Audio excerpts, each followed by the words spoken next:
মোমবাতির টিমটিমে আলো ঝোড়ো বাতাসে নিবু নিবু করছে। বাহিরে ঘুটঘুটে অন্ধকার, মাঝে মাঝে বিদ্যুৎ চমক, কালো মেঘের তর্জন গর্জন। কাগজ কলম টেবিলে পড়ে আছে, লেখার উপকরণ খুঁজে পাচ্ছি না। চেয়ারে হেলান দিয়ে বসে আছি।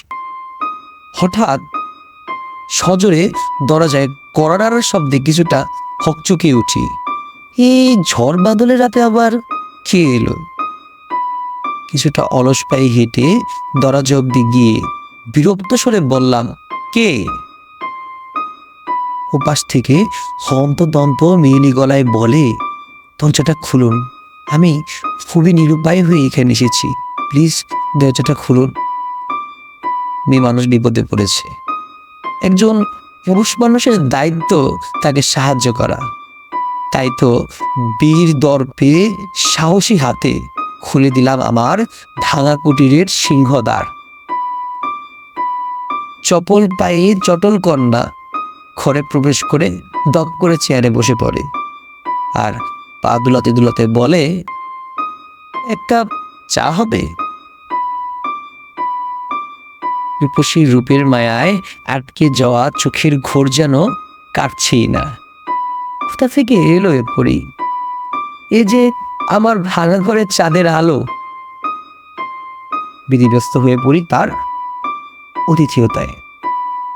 চা, বিস্কুট, এটা সেটা আরো কত কি খেতে দেই। সে বলে, আরে বসেন বসেন, এত ব্যস্ত হবার কিছু নেই। তার পাশের চেয়ারে বসে, তার বাড়ি কোথায়, এই ঝড় বৃষ্টির রাতে এই নির্জন স্থানে কি করে এলো জিজ্ঞেস করা হয়নি। শুধু হতভম্ব হয়ে শুনছিলাম তার কথা। মেয়েটি বলে, আমি মিথিলা। প্রেমে ব্যর্থ হয়ে একটু আগেই রেল লাইনে মাথা দিয়ে জীবনের জীবনী কেটে নিচ্ছি। উদ্ধার কর্মীরা আমার দেহাবশেষ উদ্ধার করে টানাটানি করছে, তাই খুব ক্লান্তি আর বিরক্ত লাগছিল। তাই তো রেল লাইনের পাশে আপনার এই দুচালা রেস্ট হাউসটা খুঁজে পেলাম, তাই একটু রেস্ট নিলাম আর কি। একটা সিগারেট দেন দেখি। লাশ তোলা হয়ে গেছে, দেহটার পাশে বসে বসে সিগারেটটা শেষ করি। আমি তার চলে যাওয়ার পথে ঘোর লাগা চোখে ফেল ফেল করে চেয়ে রইলাম।